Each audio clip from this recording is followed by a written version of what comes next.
3, 2, 1. Man's oldest fantasy. Across a sea of stars, look up in the sky. It's a bird. It's a plane. No, it's a duck. Okay, ready to go. Let's go.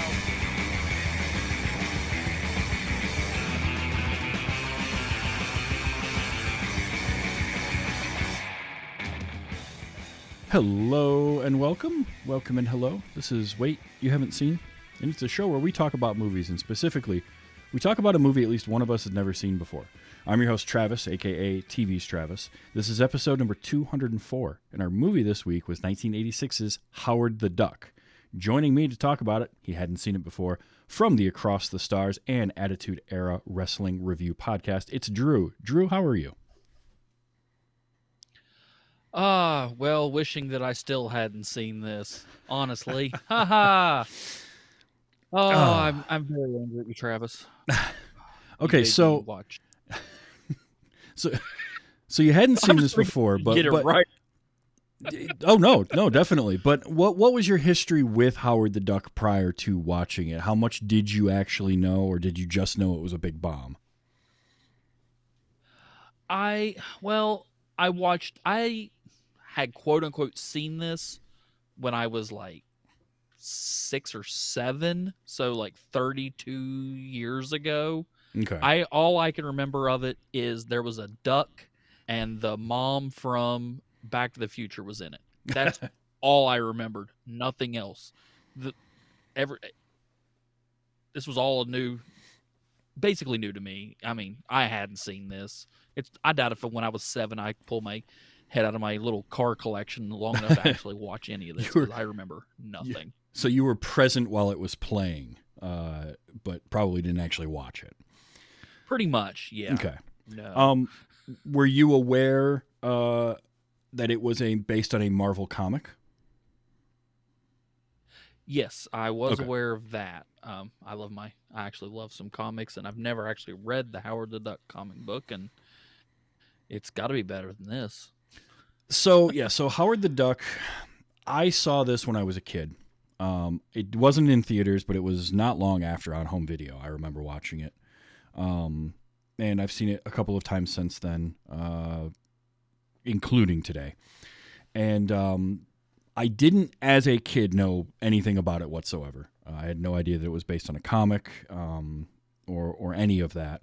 But Howard the Duck was a comic, got started in the mid-'70s. I think it was like 1973. But it started off, he ended up getting his own run of comics for a little while. He's been in part of Marvel ever since, and has made a couple of cameos in the MCU if you've stayed around for the after-credit sequences of the Guardians of the Galaxy movie. He pops up in there.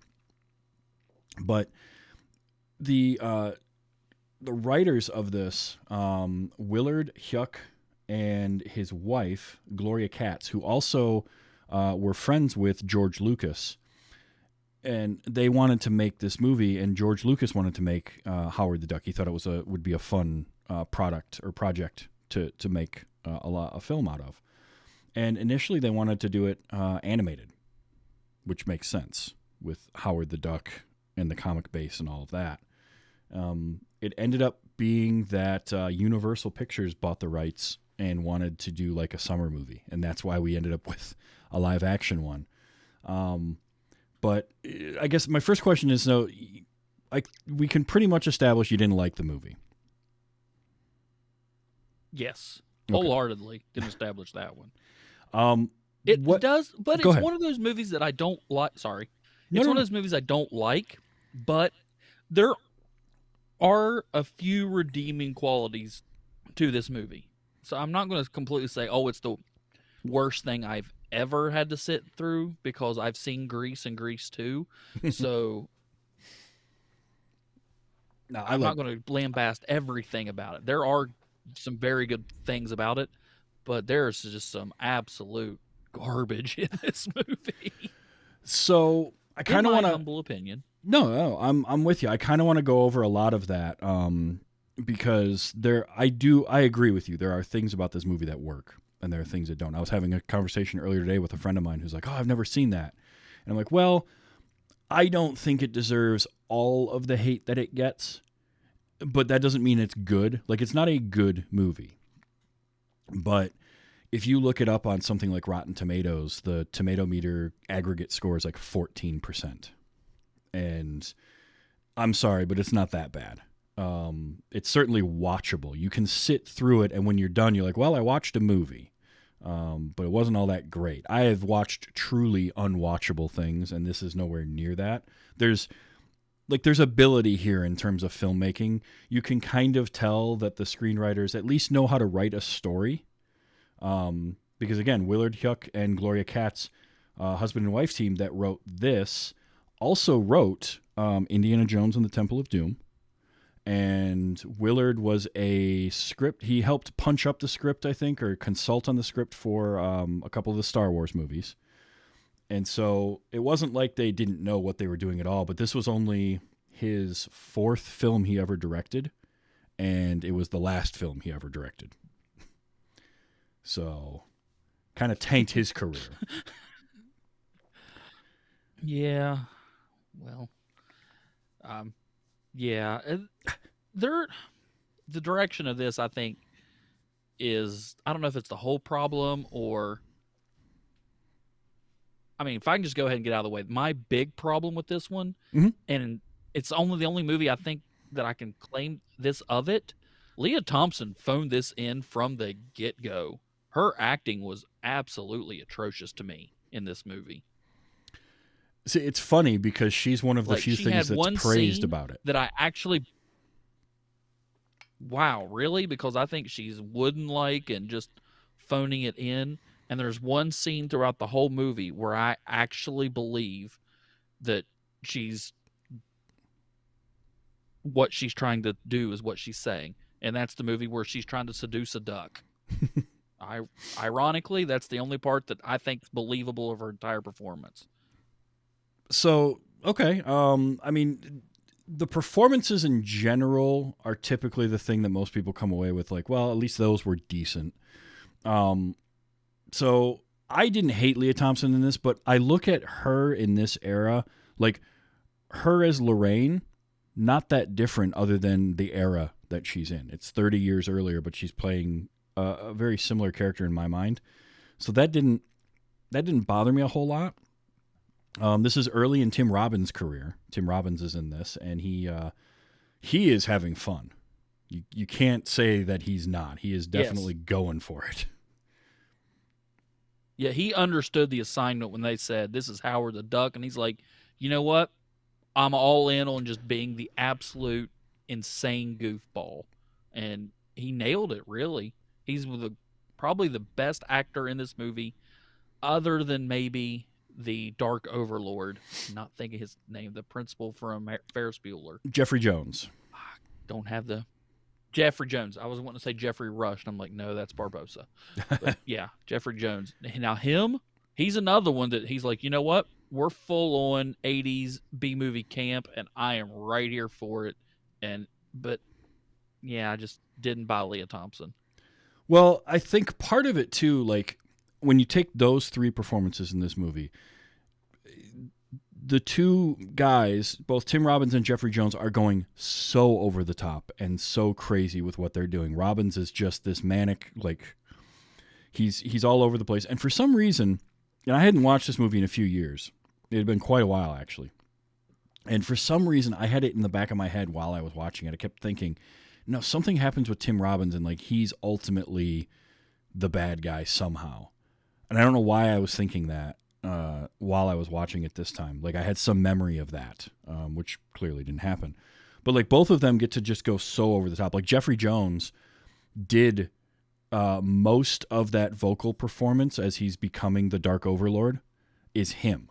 I guess there was some tweaks with the audio, but overall he was doing that voice to be that character. And I mean that was his style. He's very much a character actor. It's unfortunate that some stuff happened with him in the early 2000s outside of acting, and his career basically fell apart, because as a talent, as a screen presence, I really liked him. Yeah. And he's very memorable. I mean, not just everybody remembers him as Principal Rooney. If you've seen Ferris Bueller's Day Off, you remember him as that. But I also enjoyed his performances in things like Mom and Dad Save the World, Stay Tuned. Ravenous is a movie that I personally really like that he's in, and I think he's really good in it. But this was just such a weird, like goofy, over-the-top character that he could play. That's a lot of fun. And I think by comparison then, Leah Thompson does look very wooden next to them, because she's not playing an outlandish character. She's playing very straightforward, kind of down on her luck, wannabe rock star. So I wonder how much of that is like by proxy. Like her performance isn't necessarily bad, but it looks so flat comparatively, because you're in a movie with a 3 foot tall walking, talking duck, and you've got a guy turning into some sort of alien creature, and then Tim Robbins doing I don't know what half the time. That I can see where she can come off as being very very wooden and very boring. I didn't hate it, but I like Leah Thompson quite a bit. It is funny though that you bring up that the most believable scene for her is where she's trying to seduce the duck, because that's not a sentence I think you thought you were going to be saying when you woke up this morning. No, it absolutely was not. I will totally agree with that one. But that scene to me, she just full on, she said, you know what? I'm here for it. Let's just all in go for it. And that I believe, but anytime she's just talking to Howard, it's just, I don't know, just not believable. And especially toward the end when she's supposed to be in danger. No, I don't like, again, maybe it was a directing choice. He didn't exactly know how to get that out of her, but it just did not come across as any type of believable to me. One thing I will say, that this movie goes against this movie, and is a tough thing for it, is tonally it is very inconsistent. Like it almost feels like two different movies, because the comic of Howard the Duck was a lot more satire, and Howard is a little more he's more like a Deadpool kind of his era, and he's a little more wisecracking, he's a little more kind of sarcastic and rude, and I feel like they played that down in the movie and made him maybe a little more, I guess, quote unquote likable, which I understand, but I think hurt the movie in the long run, to do that to the character. And then on top of that, you sort of have like, did it feel to you like you were watching sort of one movie and then in the third act it became something different? Much earlier, because here's my story with this movie. Okay. Now, I was going to watch this last night. Me and the wife got on the couch, and after about the first 25 minutes, I fell asleep. Not gonna lie, but I had been up since 4 and been at work all day, so I came home and I was just tired and I fell asleep. That's nothing against the movie. And she watched it, and we got through parts of it, and we talked about it this morning, and she didn't want to really finish it. But we both said, I had to go into the recording studio here to watch it because, not really for kids. I mean, we're seeing, it's duck boobs, but whatever. I have an 11 and 7-year-old girl, so let's give him a reference here. He's working at some kind of sex parlor. She tries to seduce a duck, and then all that just kind of goes away, and it turns into slapstick comedy with just a little bit of language. So I don't know. That just was really weird to me. Mm-hmm. Like if they would have just kept it one way the whole movie, I think it would have been a better movie. If you're going to give me a raunchy, R-rated comedy, do that. But they kind of pulled back on it from the beginning and got a completely different movie for the for the rest. It did feel that way. Like the first part of the movie. Okay, you mentioned the duck boobs. That's a thing that this movie was rated PG. And it's early days of the PG-13 rating. However, it's still pretty impressive that they managed to put in duck boobs in a with nipples in a PG film. But the first half of the Yeah. movie is this interesting little origin thing where he's very duck out of water, right? Fish out of water story. He ends up in Cleveland, and it just kind of goes in that direction for a little while, and then it feels like they start that third act right around I guess it's not quite the third act. It's about halfway through when Dr. Jennings goes back and tries to run the experiment the second time, and they have the explosion, and he gets the Dark Overlord, inside him. It starts going very like special effects heavy and bringing in kind of horror elements a little bit to it as well.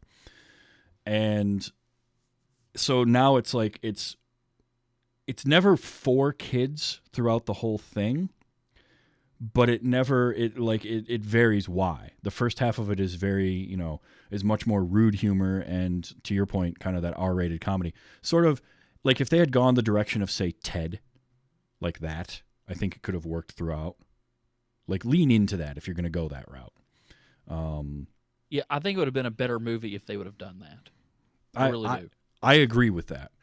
And then, of course, they go to sort of the more kind of, because look, what happens with Dr. Jennings, with Jeffrey Jones' character, visually, freaked me out as a kid.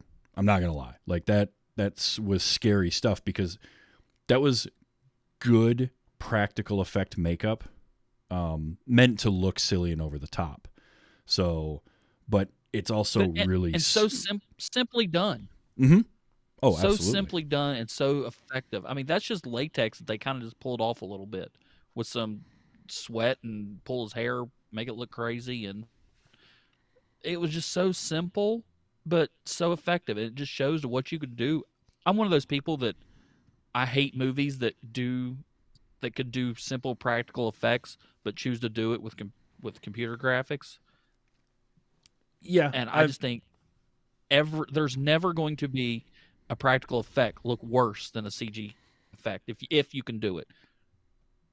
I am currently of the mind where I mostly agree with that. However, I think that we have reached a point now where good films and filmmakers are not using CG as a crutch, but they're extending what they can do with practical effects. So they're able to, if it's something that can be done with a practical effect, they will try and do at least part of it and then augment it and expand it with something CG. If it's something you like, you're not going to make Mark Ruffalo 8.5 feet tall, smoking grass, and weighing 600 pounds and be the Hulk. You're just not. But they can, so they're going to have to fully CG that. However, if you can have, Tony Stark in his Iron Man suit but his helmet off, and you can animate parts or most of the suit while still getting a good performance out of Robert Downey Jr., then you do that. So I'm with you in that a fully CG thing can never quite replicate what's real, tangible in our world, just because of like there's some uncanny valley going on there, but it's gotten so much better. I will say that. Yes. My main one that I point at is The Mandalorian. Grogu, Baby Yoda, whatever you want to call him. Because they were originally going to do that just all CG. And they said, well, we'll try it with a puppet and see if it works. And if that thing's CG in any way, shape, or form, I don't think we have the connection to that thing that we have as something that we can tell is actually real. And yes, they can do it and make it look very, very well. I am not going to pull that away from them. But I think your mind at a point knows, oh, that's just computer. It's not really real compared to that wonderful puppetry, which makes me think is real. And that's another thing I'm going to bring up, if I can segue to that right now. Yeah, go for it. Howard the Duck, that puppetry is absolutely amazing. That whole outfit, costume, puppetry on the mouth and the eyes and the feathers, Mm-hmm. Absolutely wonderful in this movie. I have zero complaints about that duck. He looked as real as you're going to get in 1986. Yep. Yes. For the time. So initially, because George Lucas produced this and he wanted, he got ILM to work on it. And he initially wanted to do a fully rendered character, which just wasn't going to be in the cards at the time. So that's how long ago he was trying to do fully CG characters. Which, and I'd have to look and see when it was released, but the first ever fully CG character in a film was right around this time. It was in Young Sherlock Holmes. They had a, and it's not for very long, but there's a character made out of a stained glass window. That's like a knight from a stained glass window in a church that comes to life, which was 85. So it was actually the year before this movie came out. So it wasn't unprecedented to do that, but there's no way you were going to make it look believable at the time. So it was very much the only way to do it was going to be practical. Howard himself, so this was kind of cool. Initially, it was going to be a child in the suit because they couldn't do a fully animatronic puppet. They needed the movement of somebody in a suit. So they initially had cast a child actor to wear the suit and do a lot of the scenes, but the kid, it didn't work out. And so they ended up going with Ed Gale, who had worked on a bunch of stuff prior to this. And he initially was passed over for the role for being a little bit too tall. He's a little person actor, but he was a little bit too tall. They ended up going with him anyway. And so but there's like 5 other stunt performers and things that were inside the suit at various points. But he got the main one. He had been in, he was in Spaceballs the next year. Oh Brother, Where Art Thou? He's been in. He's done a bunch of stuff. But then the voice. Now here's the fun thing. The voice of Howard the Duck was not cast until after they filmed everything. And you want to know who was originally cast to be the voice?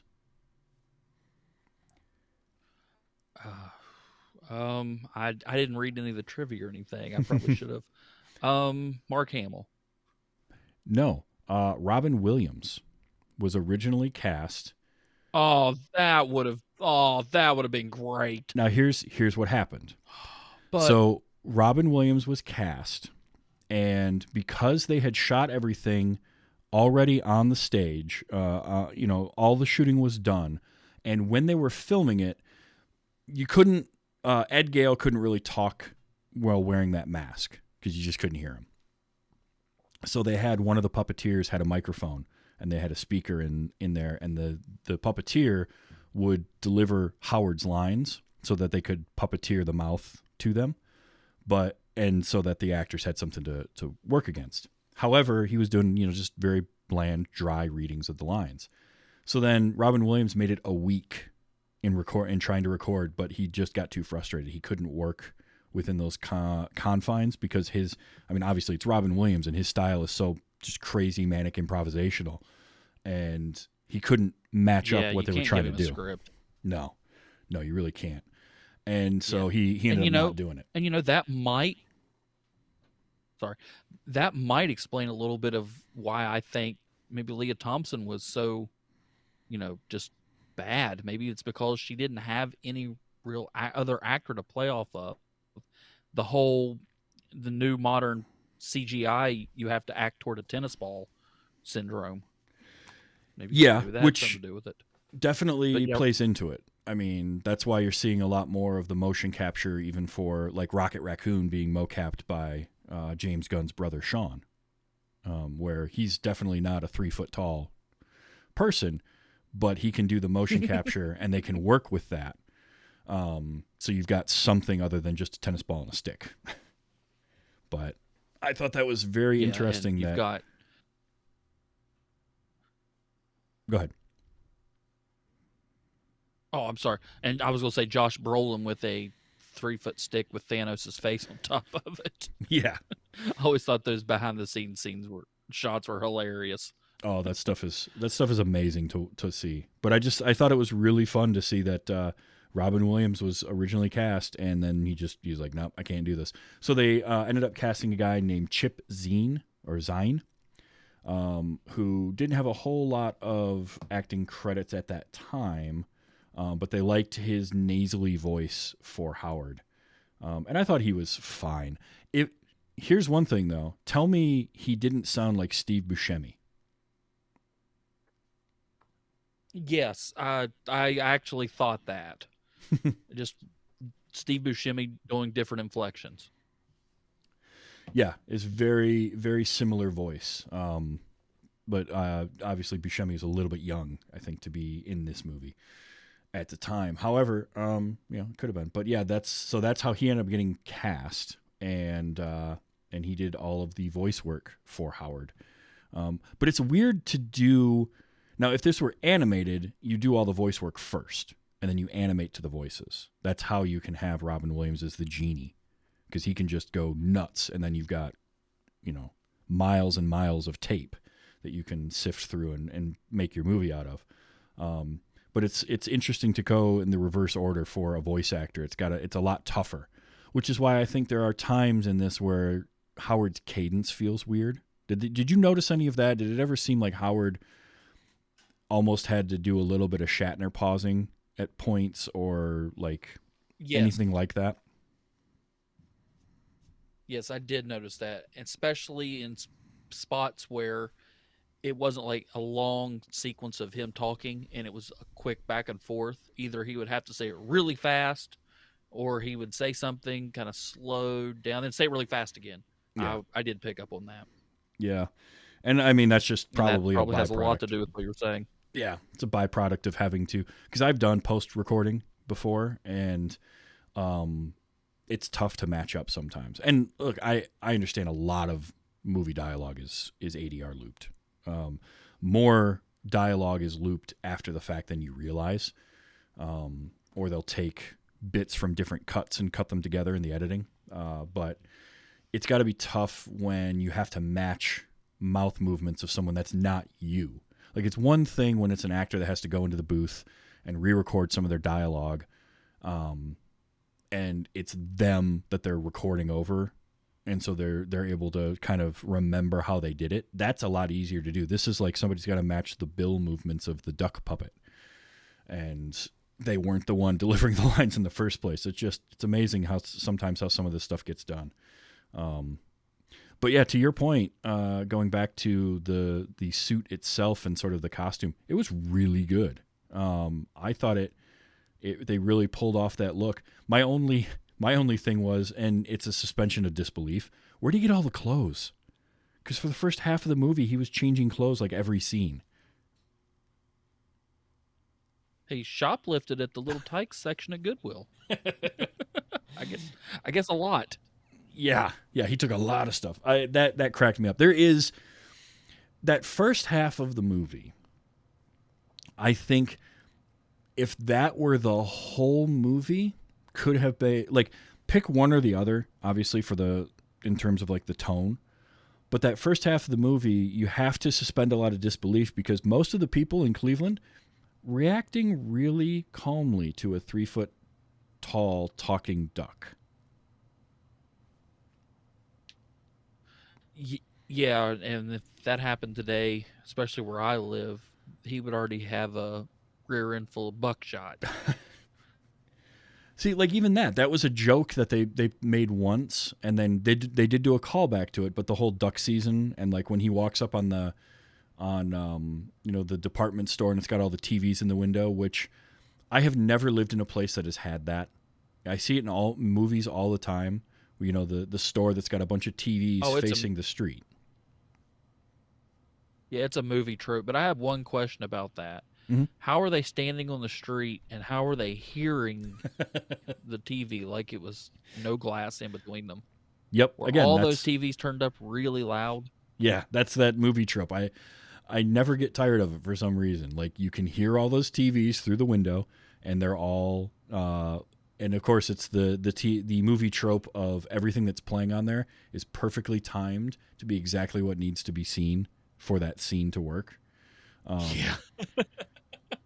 Which is, that's a great, like, I want that movie superpower to just always turn on a TV and have it be the exact thing. Like if I needed, I need money for something and I turn on a TV and it's exactly the promotion for the contest to win precisely the amount of money that I need for this thing. Like, I want that superpower.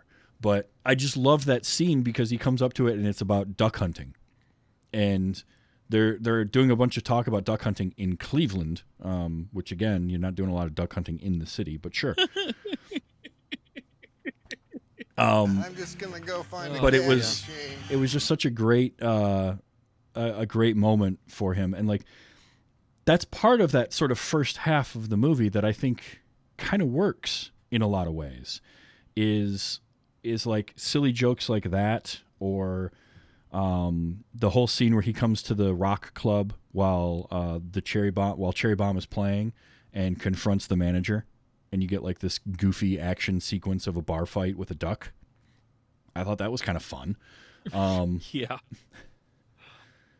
But then I also like the second half of the movie. There's things I like about that. Again, Jeffrey Jones, because he doesn't show up until, which that was another one of those where we have this whole scene going on where she's seducing Howard, right? And she's messing with him and all that. And then we're seeing the silhouette of them on the bed, and just as Tim Robbins and Jeffrey Jones and his lab assistant or whoever, random third guy, just walk into her apartment without knocking, with the explanation that the door was open. I was like, okay, sure, I guess that's fine. But and that's when the movie really switched, right? That's when it flipped into the other gear. Now, they got me with the bait and switch there, I will say, because I thought when they walked in, I thought, okay, he's the bad guy. Mm-hmm. He's going to take Howard away and they're going to lock him up and do experiments or something. Yeah. I mean, he does turn out, quote unquote, to be the bad guy later, or at least Hal's the bad guy. But they really got me there. It's like, oh, he's a good guy who's going to help Howard? That's different. Totally confused me on that one. Yeah, I like the subversion of that expectation there. Personally, I think that was great because it makes what happens to that character, I think, work a little bit better when it's not like he's a bad guy and then, oh, we're going to make him worse. No, he was a good person. He was like just a normal scientist wanting to help. And that was where also I think I mentioned earlier about Tim Robbins and how I kind of had this memory that he had some kind of a heel turn like 3/4 of the way through the movie, and suddenly but no, he was like, Phil for the most part is a good guy, just misguided and overly zealous, and basically Dr. Jeffrey Jones's character is the same thing, except that he gets possessed by some weird interdimensional being that looks like a scorpion and I think thing. Rancor on steroids is what I thought it was. But I think the whole thinking he's going to be the bad guy right off is perfect casting, because everybody had seen him as the bad guy in Ferris Bueller's Day Off. So, and I think everybody thought, oh, well, if he's in this, bam, he's the bad guy. But then they trick you at the beginning and then later turn him into, quote unquote, him and the bad guy. Yeah. So I thought that was really perfect casting on their part, because if you would have put, I don't know, just probably not age appropriate, but it's the first name that comes to my head. If you cast Walter Matthau on that part, nope, he's the lovable old scientist who's going to help you. But Yeah, not that's Jeffrey Jones. Yeah, no, Jeffrey Jones definitely has that, and he's got a look about him too.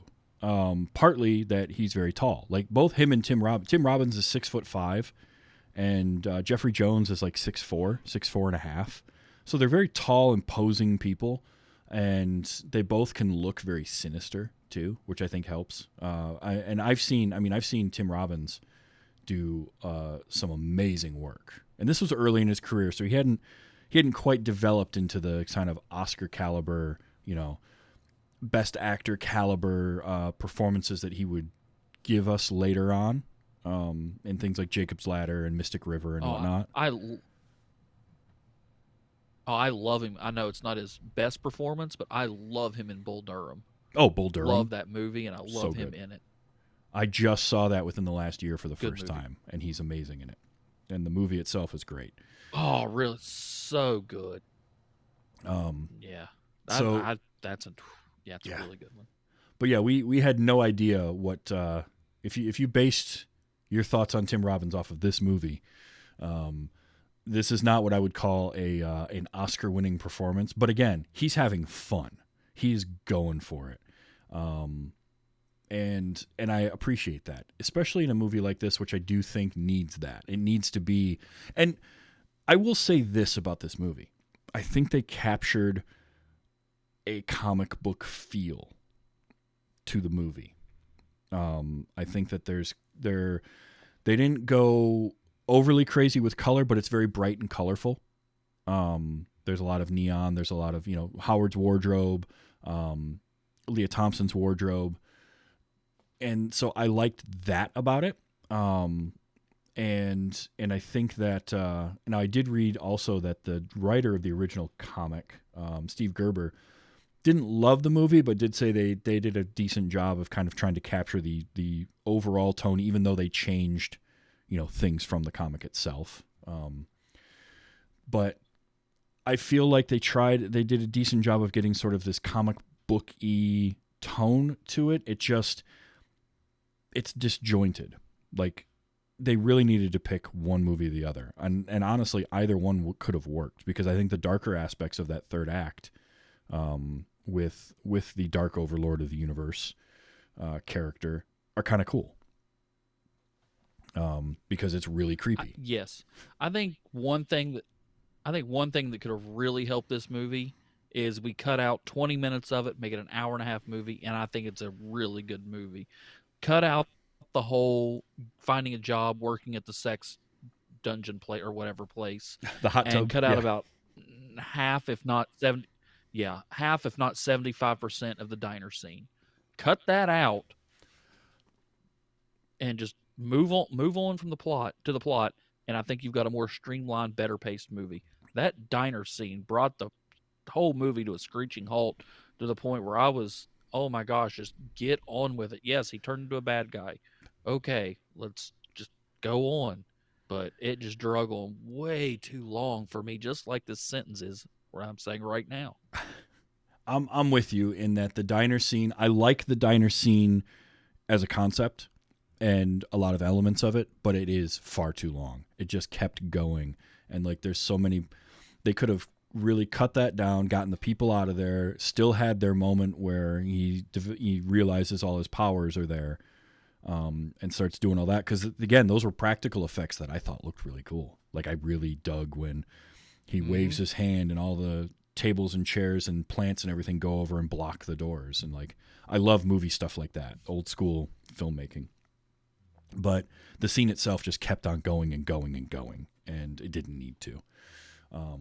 And it was almost like they were trying to extend that out to make it seem like the cops were slow in trying to find them, because the police end up there later. But I don't know. By the way, another actor I wanted to mention is Paul Guilfoyle as the police lieutenant, with some amazing hair. Have you ever seen Paul Guilfoyle with hair like that? It blew my mind, because I can only think of him visually the way he looks in CSI and sort of that era, so 10, 15 years after this. But it was like, wow, that's Paul Guilfoyle. All right, cool. But yeah, I'm with you. You could have cut this down a little bit. Go ahead. I'd like to actor that I saw in the background, I was like, who is that? Then I had to think and think and think. It took me forever to see. Holly Robinson Pete as the guitarist in the band, out of randomly nowhere. Yeah, this was her first film. This was the first thing she did. Did she? mostly recognize her Did from. she have a second? I mean, she's still acting today. I Oh, actually remember her from Hanging with Mr. Cooper. That's exactly what I was going to say. Hanging with Mr. Cooper. Love that show. But I remember her from that. She was in 21 Jump Street and then in the movie 21 Jump Street as well, playing the same character. So her big ones were Hanging with Mr. Cooper, 21 I've Jump never Street. seen either of those. She did 102 episodes of the original show and then was in the 2012 movie. And she did, the 101 episodes of Hanging with Mr. Cooper. So those were kind of her two big shows back in that era. But she's kept acting. She was just recently in The Proud Family. Louder and Prouder is her most recent thing this year as an episode. Okay. So yeah, she's still doing stuff. But that was one of those faces where I recognized her face and I'm like, why do I know who she is? Another one. Now, see, I recognize the voice. Oh, okay. That would do it. I'm more with voices than I am faces with names.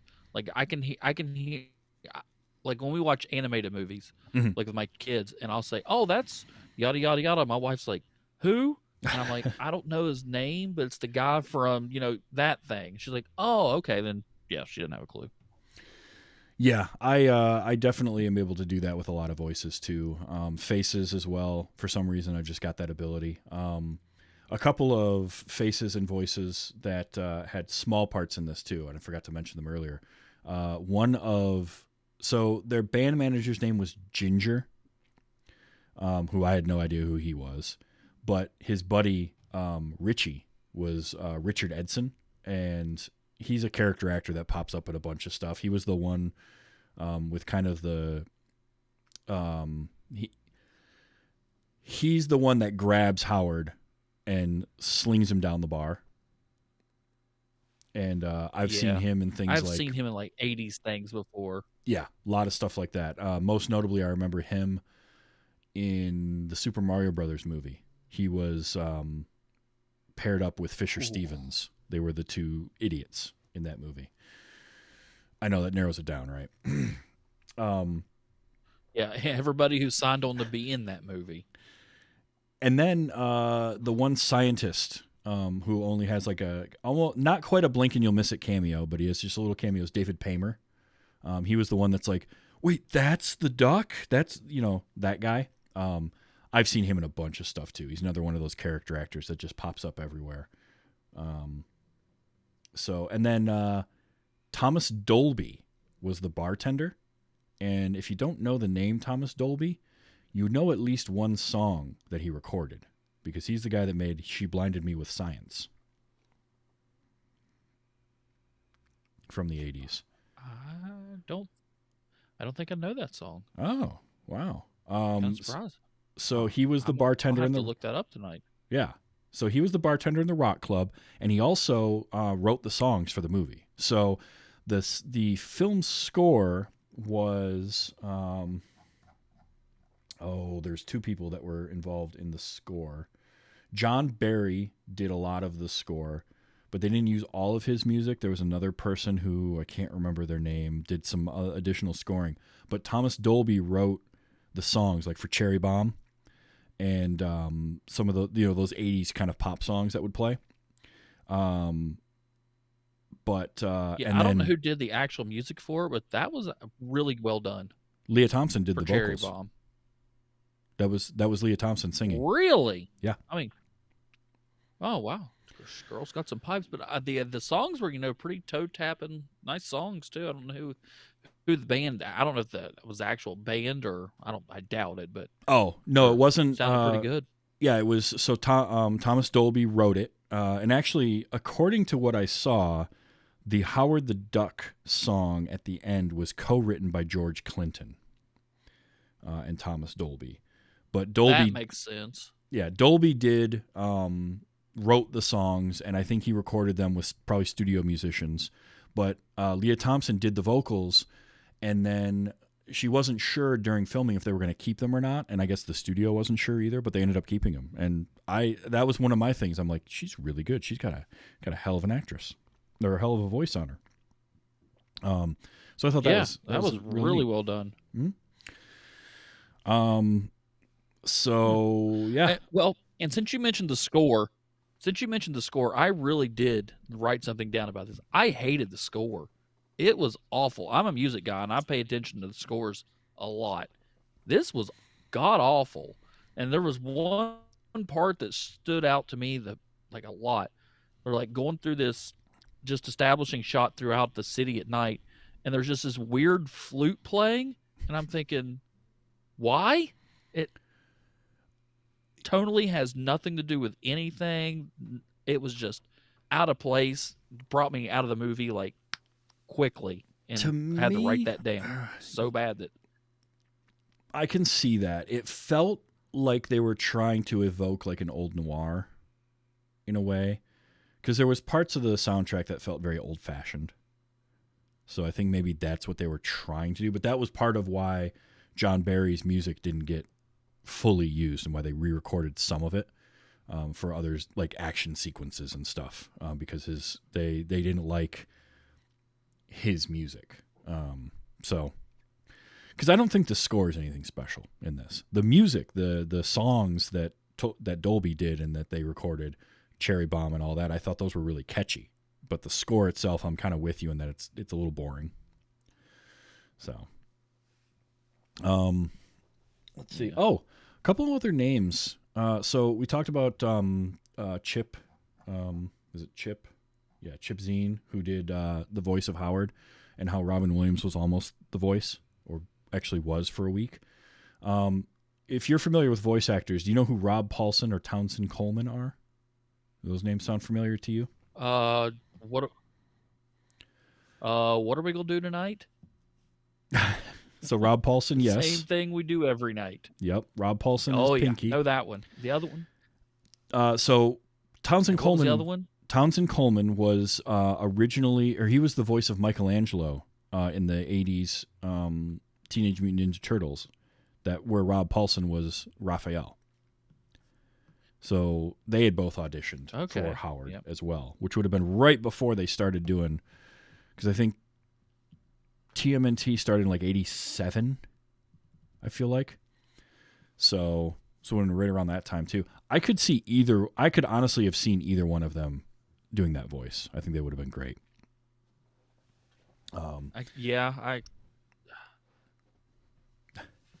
Paulson may have been a little too wacky. I don't know, maybe. Raphael, I think, would have been, if I'm just going off their, that, he could have been, the salty wisecracker. I think that might have worked. I think too, it depends on what type of tone they go for. I don't know. Again. So, it's hard to say. If they go more of that adult humor route and really lean into that stuff, because again, you brought up the I love how you call it the sex dungeon, like the hot tub place that he worked, that he got the job for. Because again, there's that whole scene where he goes to the unemployment office. Like, you got to suspend your disbelief with this movie, because what's his first thought? I got to get a job. So he just goes to the unemployment office and ends up with the woman working there who's like, I deal with all the hard cases, all the slackers that don't want to work. You think you can put on this, like, lady, you're talking to a duck. You do realize this, right? And she just whatever and gets him a job anyway, which is like, that I think could have made for a really funny movie if they had leaned into that kind of stuff, but they didn't. So we end up getting kind of this disjointed thing that we got. Yeah, and not to beat a dead duck, if we take that whole part of the movie out, does anything change? Nope, not a damn thing. Nope, not one. Nope, just he's walking the streets, and that's when he meets what's-her-face. We're good. I don't know why that was still left in there, other than to make it an hour and 50 minutes. Yeah, and I do think an hour 50 is too long for this, for sure. Regardless of whether you have the tonal shifts or not, I think an hour 50 is just too long to get something like this going. And it's tough because at the same time you're like, yeah, but you got to tell Well, you don't need an origin story. Like the comics didn't have an origin story. He just is on Earth. And you could do that. If you're going to have people reacting the way that they were to him, which for the most part was kind of whatever, but then you'd get the occasional person that would freak out. Like the people on the bus, when he's riding the bus and he gets up to get off the bus and everybody's freaking out that the duck is walking past them. But then like they're laughing at him. So I couldn't figure out what they were going for with that scene. But, Yep. you know, if you're going to have it where people aren't going to, there's no freak out and there's no like police involved and the government and all of that trying to dissect him, then just do away with kind of trying to tell this origin of him trying to find a job and just go with it. Or lean into that more. Lean into more of the fish out of water. Make that your story. And I also think we could have took out about half of the chase scene. I thought that got a little old. Yeah, that was one of the things. So I mentioned at the top of the show that initially they wanted to make this an animated film. And when Universal got involved, which this was a funny story. I don't know how true this is or not, but supposedly Universal got involved with this because the guy running the studio at the time, Sid Sheinberg, had passed up on working with George Lucas in the past. And so he decided that the next time Lucas came about, he was going to say yes and work with him. I don't know how true it is because there's also been reports that Sid said that when he was first approached about the movie, George Lucas wasn't involved yet, so who knows.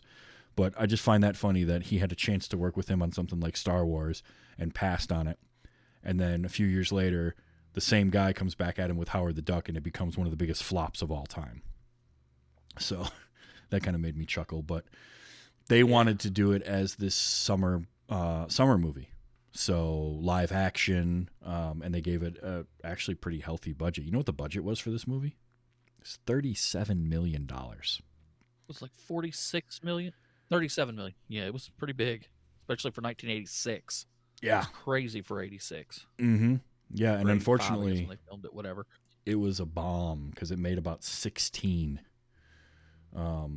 It just did not do well.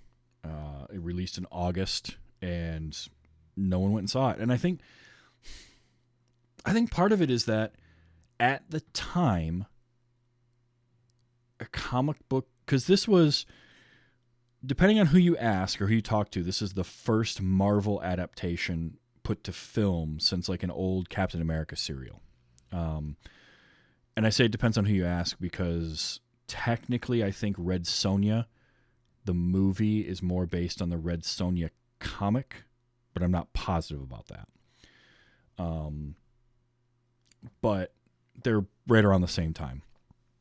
And so comic book movies were not a thing at that time. But I also think that there's this idea that animation is for kids, and then, you know, something like this is for kids. And so you take a property that's got an anthropomorphic duck and you make it more family friendly, which they sort of kind of tried to do, but not really. Like, again, we've talked about it, duck boobs, and his working at that whole scene in the hot tub place is just a bunch of people making out left and right as he's wheeling around. There's a whole joke where Leah Thompson pulls a condom out of his wallet. So it's like none of that's family friendly. But yet they didn't lean hard enough into it, I think, to capture that audience, right? The audience that would want that type of a movie. But I don't think movie-going audiences were ready for that at that time, if that makes sense. Yeah, I don't think it would have flown, no pun intended, in 1986. And I think it's just, you know, you said it. That brings me to my next point. Oh, go ahead. Yeah. Oh, sorry. So that brings me to the point I've been thinking. Could this be remade today and be more successful? I think so. And I know there has been talk about it. Actually, Leah Thompson wanted to direct and wanted to work on this. She's apparently pitched Marvel a couple of times about being involved in another Howard the Duck movie. I And personally, if I were going to do it these days, it makes more sense to be either like a 6-episode series or one of something like Werewolf by Night, sort of that one-off special feature streaming only type thing. yeah, I don't want this like MCU movie. No, I'm not saying that at all. Right. Anybody out there in listening land, don't crucify me for that. I mean like a one-off, just either like you said, small series, or just a small little comedy movie. And when it could even be, no, we're not going to. Well, he was still here on Earth. He never did get back, so Right. maybe it's a sequel. I don't know. I mean, I could see something being done. There's potential in this movie. They just fumbled the ball every time they got it. It seemed like. Yeah, there's definitely potential there. I mean, there's a reason that Howard the Duck has lasted in the comics as long as he has. Because while he's never been like hugely popular, he's been around and he's popped up in all sorts of different places. And the MCU has proven that you can do it with Rocket. Rocket Raccoon is essentially Howard 2.0. I mean, he sort of came out of he's very much in that same vein. So we know that type of character could work in the right situation. So yeah, I'm with you. I think that it could work today. And I think also there's more audiences receptive to something that is adult oriented that isn't that also is based on something silly like a talking duck. So I think that they're plus I would lean a lot more into the satire that they did in the comics as well. The comics were very satire heavy. Yeah. And you got a glimpse of that in the beginning of this movie with when you're on Duck World. And they have like all the puns on the posters and all the duck related stuff, or when she's pulling the money. The puns. When she's pulling the money out of his wallet and it's all like it's George Washington but with a duck bill, like that kind of stuff. I could Voltaire in my chat room says a what if style animated series would be interesting too. An animated series I think with Howard would be really cool. So yeah. I'm with you. Or let's just turn it. Let's go straight satire and like take one hand Howard the Duck, one hand anything Leslie Nielsen was in past like 1980. Put those together and just turn this into an absolute spoof of the MCU starring Howard the Duck. That could be a lot of fun. That would be fun. So yeah, for sure. I'm with you on that. I will say one thing this I'll call movie Marvel has. tomorrow and get that set up. All right, good. Get us a pitch meeting. One thing this movie has though is it's got some clips in it. It's got some audio that's a lot of fun. And I love to capture. This movie is quotable. It is, isn't it? It is. And I love to capture stuff. One of my favorite things to get in movies is laughs, because 9 times out of 10, obviously they're not real laughter. They're, putting it on for the performance to varying degrees of sort of authenticity. Occasionally you do get genuine laughs especially when you're watching a comedy and somebody just makes everybody break. But there are 2 laughs in this movie that I had to capture because they just, for very, very different reasons, were absolutely ridiculous. So I'm going to play a couple of these for you. I got a few clips I want to play. But this first one is Tim Robbins, and you'll know which scene it's from. But this moment and this laugh cracked me up. So here's Tim Robbins. Just that manic laugh when he ran into that room. And the rest of that line was really good. Where did I put that? It was, so this is when he first finds Howard, and then he runs out of his whatever lab he's in, runs into the room with all the professors, and immediately tells them like, I found the thing. And they start looking at him like he's weird, and he just reacts with, It's nothing! It's nothing! Never mind! and runs away.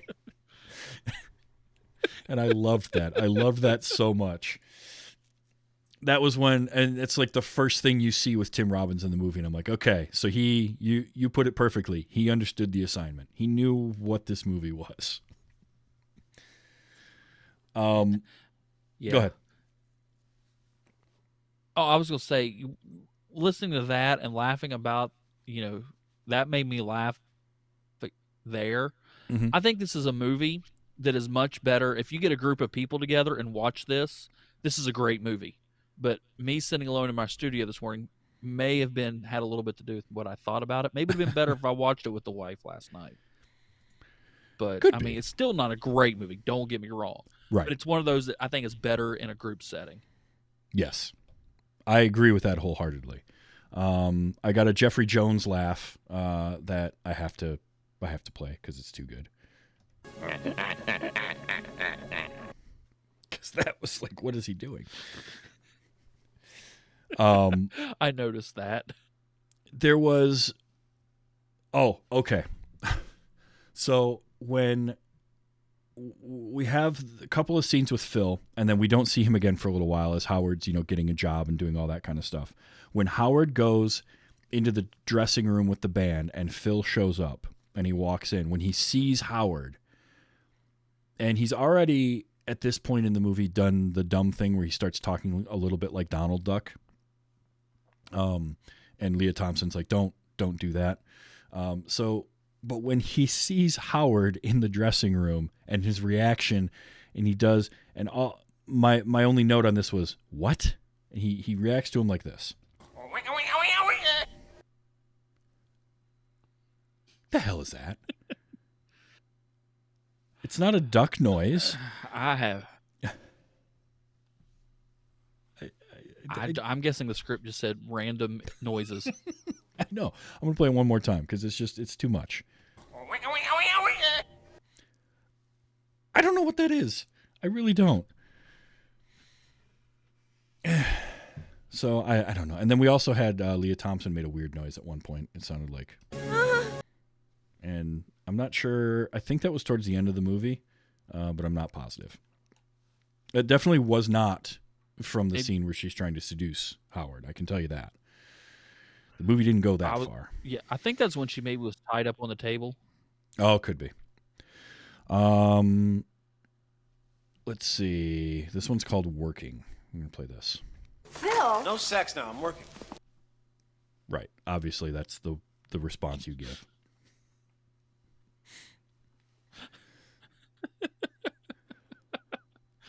Oh, yeah, I can't say that at work. I work by myself. Well, you can. You can say it to yourself. That's fine. No, I'm not going to judge. Well, that's true.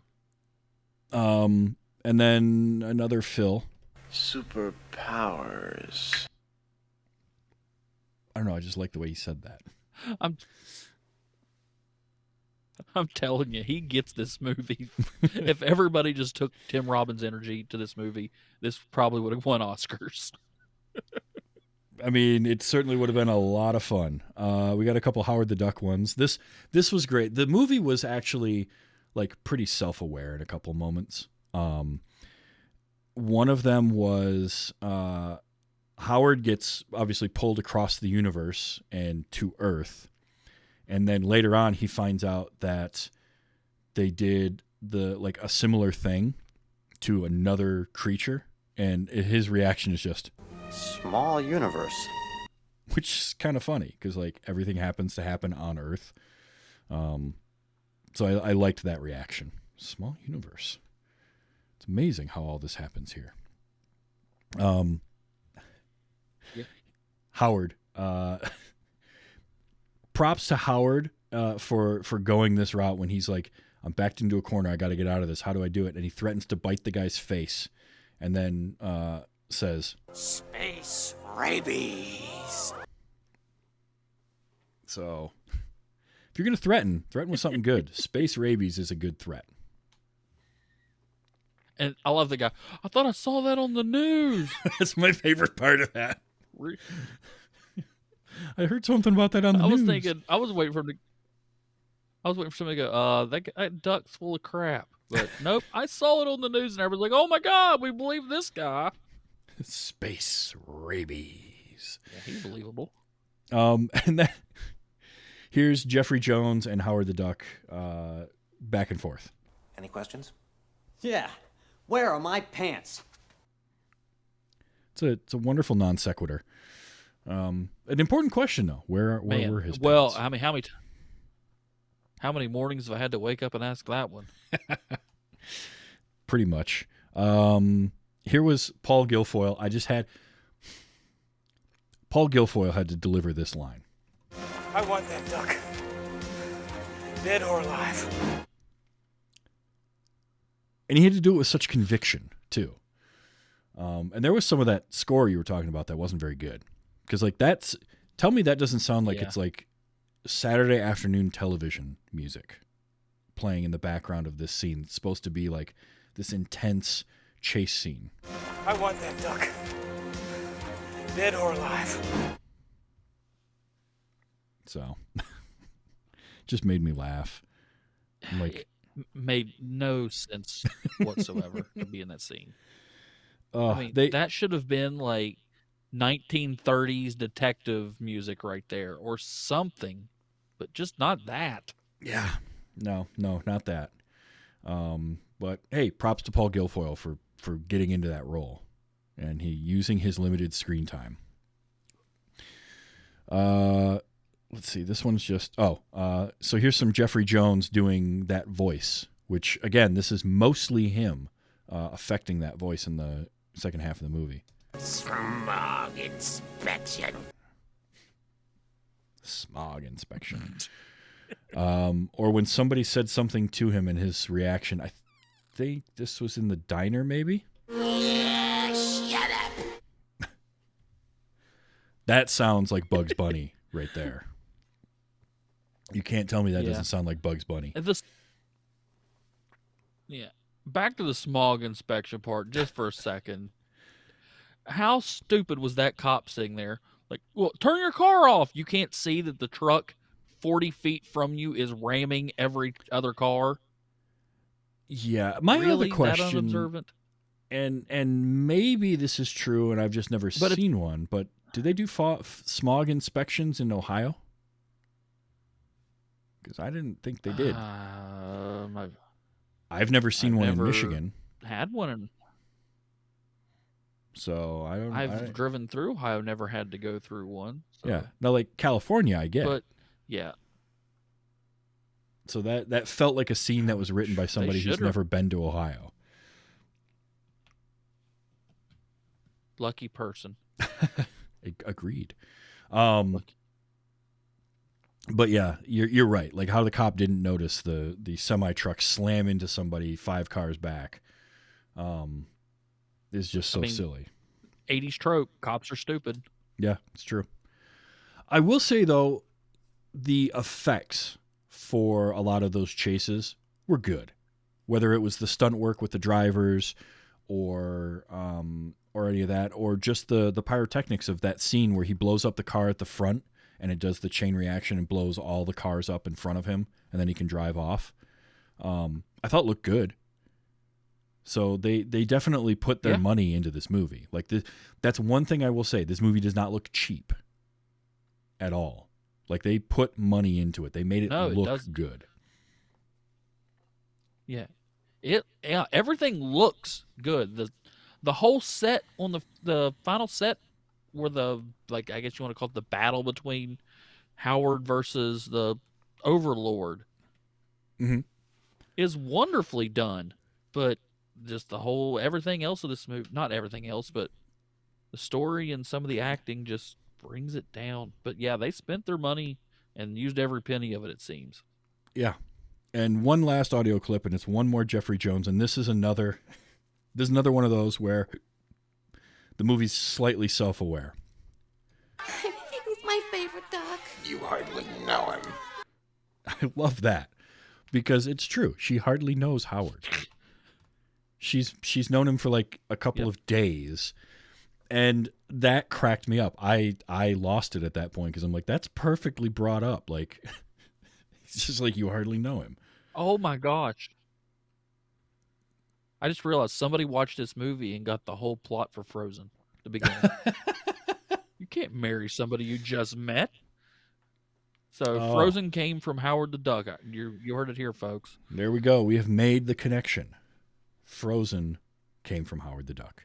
I mean, like I said, is it a good movie? No, but it's watchable, and I think that there are moments in it. You put it perfectly when you said that it's the type of movie you watch with friends, and I'm with that 100%. Yep. Like sitting down and watching it by yourself, unless you're a crazy person like I am, you're not going to find a whole lot in this. But if you sit down and watch it with some friends and knowing what it is, I mean, you're watching a movie called Howard the Duck. It could be a good time because, again, it doesn't look cheap. It's got some catchy songs in it. It's got some fun action sequence and set pieces. I did like the set piece with the ultralight plane glider that they flew around, because that was a real. They actually had to get Tim Robbins and apparently Ed Gale to fly that thing for some of those shots. So I thought that was kind of cool. Wow, that's impressive. Yeah. Hmm. So That's you know, really impressive. yeah. I mean, there's money put into this movie. It felt a little disjointed. It definitely could have used a couple of revisions to the script and to have more consistency in the story that they were trying to tell.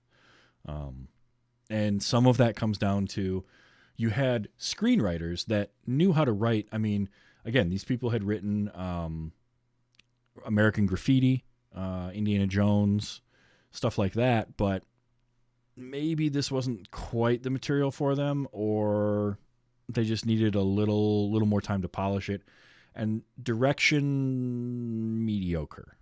I don't think he was a terrible director, but I also don't think he did the movie any favors in his direction. So I kind of want to take this and cut it down to an hour and a half, and see if it's actually better. it'd be a fun experiment. I really, really do think it's, I mean, a decent movie at an hour and a half. I really do. All of its problems, I think it's a decent movie at an hour and a half. But hour and 50 minutes, way too long.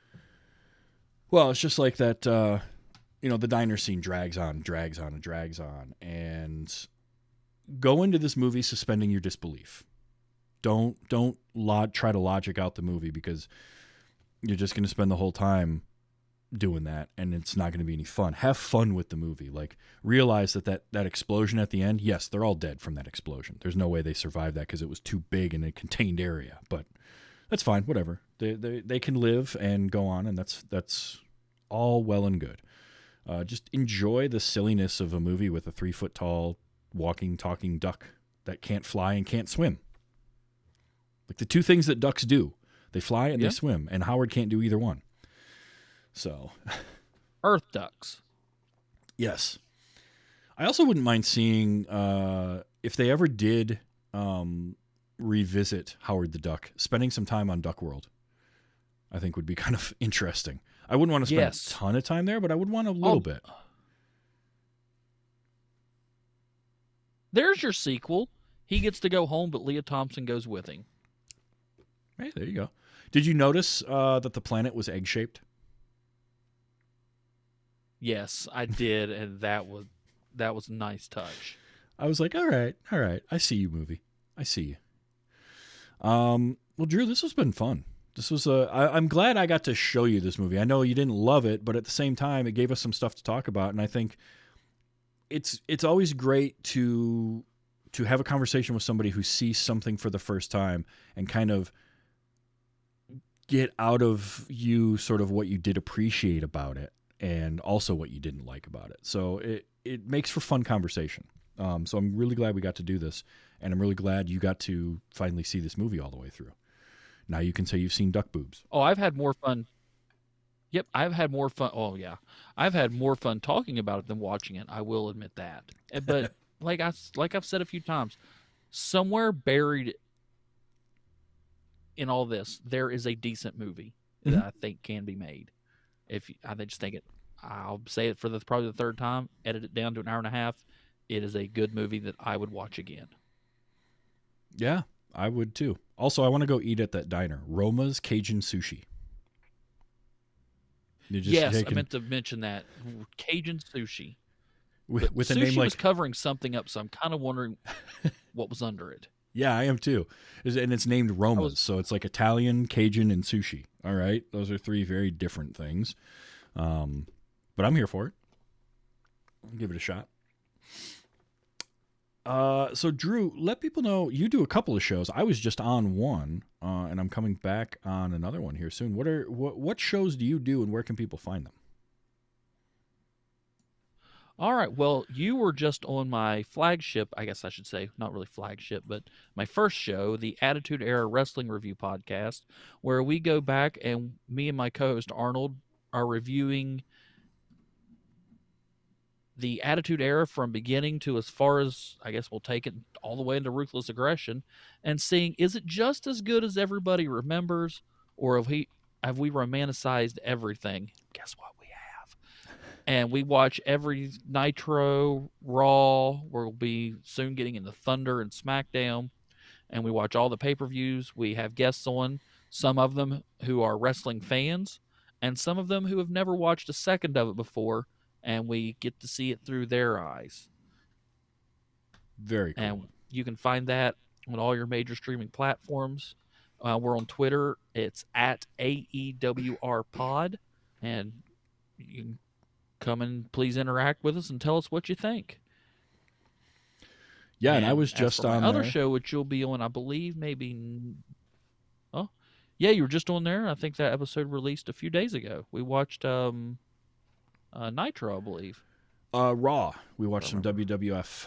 That was fun. Raw. It was fun going back and checking that out. That's Definitely. Right. Watch some Raw. And then the other show is And my other show, yep, that you'll be on, I think either the next week or the week after, is called Across the Stars. We are a chronologic journey through the Star Wars universe. We are going through and watching everything Star Wars on screen in absolute timeline order, starting with, of course, the Phantom Menace. And we're currently we're just about to finish up the first season of Clone Wars, which, if you don't know, Clone Wars is not chronological. It is an anthology and skips all over the place. So one episode we might be doing season 1, episode 4.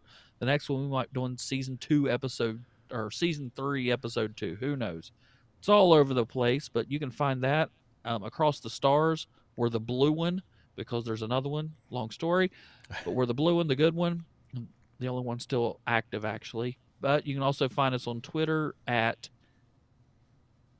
Across Stars Pod. So just take out the Across Stars Pod.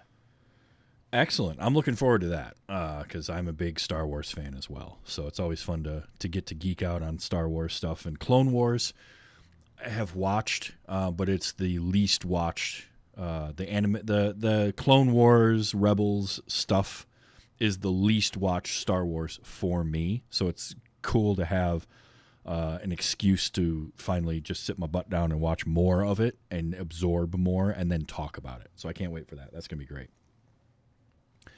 So definitely check those out. We have a lot of fun over there.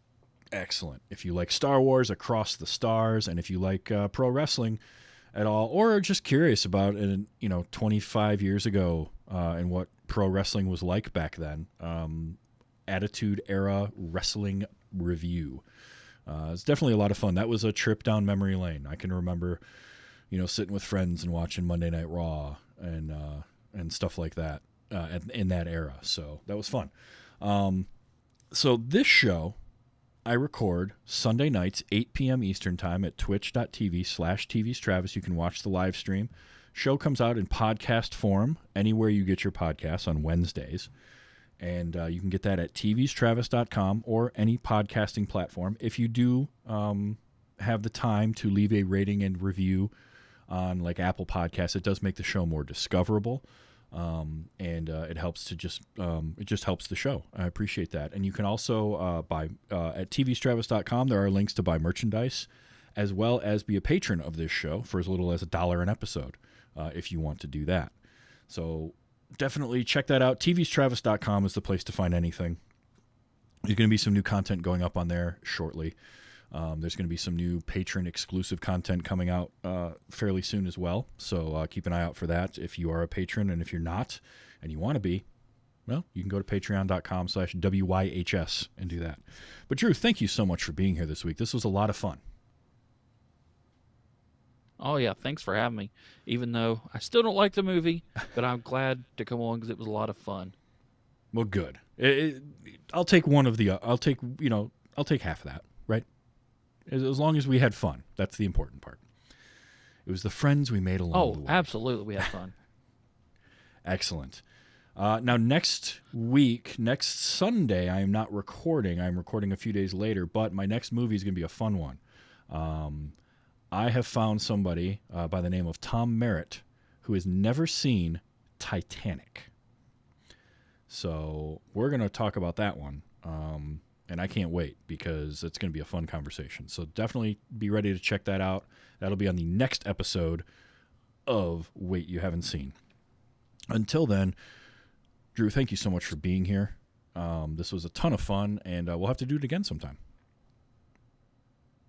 Yep. Spoiler alert, next week the ship sinks. Until next week, and Titanic. For Drew, this is TV's Travis signing off saying, be excellent to each other.